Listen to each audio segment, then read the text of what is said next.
Зодог шуудагтай ган буудулсан бүх. Завхан аймгийн тис суманд хар нүрд гончиг хэмээх алдарт бүх 1905-аас 1945 оны хооронд амьдарч байжээ. Нутгийн хүмүүс сайн бүх гэвэл гончгийг хэлж болно. Тэрээр бие бэлтар тэгшэрсэн, бярхтэй, барилдааны мэдрэмж сайтай, мэхий даацтай, хурдтай хийдэг байсан хүндээ гэж ярина. Гончиг хөвсгөл, завхан, увс аймагуудыг дамжиж арслан цолтой барилдаж нэр алдар өсч байжээ. Гончгийн багын найз санжинд очиж цай ууж байхад санж учир битүүлэг шалтгаанаар таалалт өгснөөс болж уг хэрэгт сэжиглэгдэн Хөвсгөл аймгийн шоронд жил шахам суусан авч гэргийг исүүлээжээ. Энэ үед санжийн эхнэр чулуун мал сааж байсан болохоор талигачийн үгсэн шалтгааныг гончигтой холбох үндэслэл бүрхэг байсан гэнэ. Тэр үед талигачийн цогцонд нарийн түн шинжилгээ хийх боломж бүрдээгүй байсан болохоор цогцсны гадна талаас нь харахад мэдэгдэг шарх сорив байгаагүй учраас гончгийг алсан гэх нь баримтгүй байсан хэдий ч алга ялыг тулган хүлээлгэжээ. Аймгийн арсланг шоронд байхад нь маршал чой балсан Хөвсгөл аймагт ажиллаар ирэх үедээ шоронгийн ажилтай танилцах болжээ. Чой балсан шоронгийн хаалганд гар орох үед хаалганы дэргэд 200-ийн бошигтой элс байсныг харж сандарч твдсэн шоронгийн хуйг ойролцоо явсан гончигт савтай элсийг зайлуулах үүрэг өгчээ. Гончиг савтай элсийг өргөөд явж байхыг харсан маршал хитийгээр шоронгийн хоригт гэлээж тэр хүний бяр чадлыг бахархан энэ хүү боломжийн тэнхээдэг хүн юм. Энэ зүүн наадмаар барилдуулах байгаа юм биз дээ. Гэхэд шоронгийн удирдлагууд барилдуулна гэж ам уралдан хариулж байсан гэдэг. Гончиг ялын дээд хэмжээ авсан хэдий ч барилдах хүсэл сонирхолтой хөдөлгдөж сайн барилдвал ялм нь хөнгөрч магадгүй гэж нэгэн сонин санал дэвшүүлжээ.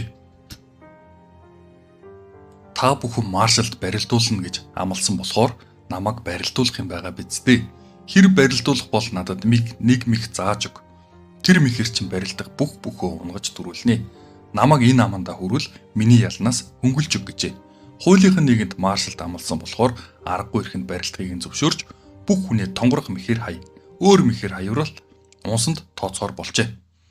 Гончиг барилдсан бүхөө тонгорох михэр хаясаар дөрвт үлджээ. Энэ үеэс шоронгийн хоригдол барилдуулж наадан бузарлууллаа гэсэн яриа гарлаа гэж гончгийг барилдуулахаа болж хуулийнхан ирж гончгийг шоронгийн байр руу авч явах гэхэд нь намайг барилдахыг зөвшөөрсөн шүү дээ. Наадам дуусгаж амиа авч гармаар байна гэхэд гончиг нь ногоо малгайтын хоёр хүн ирж гончгийн гуйыг нэвтж адалжээ. Хуулийнхны шаардлагыг үл тоомсорлсон гончиг сүүлийн хоёр хүнтэй барилдахдаа цусаа туслуулан гойжуулан тонгорцоор төрүүлсэн хэдий ч хууль хяналтынхан олон түмний нэр барьж гаргасан шийдвэрээсээ буцахад хүрчээ. Гончиг завхны хорих ангид шилжүүлж өгөөч гэсэн гуйлтыг нь ёсоор болгожээ. Гончиг цааслуулах ялдаач нутгаа гэж ирсэн болохоор хороо хоногийг нь хэдэн сараар хойшлуулж хаврыг үзэх болжээ. Тэр нэгэн хаврын нар шарж хүм малын зоо тэнэлсэн сайхан өдөр байсан хэдий ч гончгийн хувьд ухсан нүхний өмнө байгаль дэлхийг эцсийн удаа гунигтай харж цэнгэг агаарыг нь шуналтай сорж давчидсан цээжээ онгойлгож ядан зогсжээ. Дахтын давааны баруун хойд талын уулын хормойд буудай 6 хүн гончгийг авчираад өөрөөр нь нүх ухуулж нүхний өмнө зогсоогоод буудаг гэхэд гончиг эр хүнтэй хайртай байдаг болохоор та нар намайг алах нь үнэнтэй боловч дотроо өрөвдөж хайрлаж байгаа байх. Тийм болохоор биелүүлж болох нэг хүсэл хүсье. Өнөөдөр миний хувьд аминд минь хүрсэн аимшигт гар өдөр боловч нар ээсэн салхи шуургагүй намуухан шинээр ургаж буй ногооны үнэр үнэртсэн сайхан өдөр байна.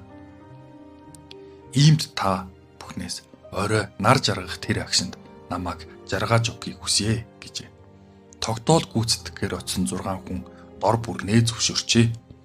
Гончиг харин талархал илэрхийлж үнийг хэлэхэд энэ хэрэг надтай ямар ч холбоогүй гэдгээ дахин хэлж нулимс унгаж байсан гэдэг. Санжийн ихнэр та хоёр холбоотой байсан гэдэг худлаг гаргаж ирээд тулгаж тасалсан юм. Хийгээгүй хэрэгээс болж амь насаараа хохирч буй хүн гомдолтой байлгүй яах вэ гэд уртаар санаа алдаж билээ.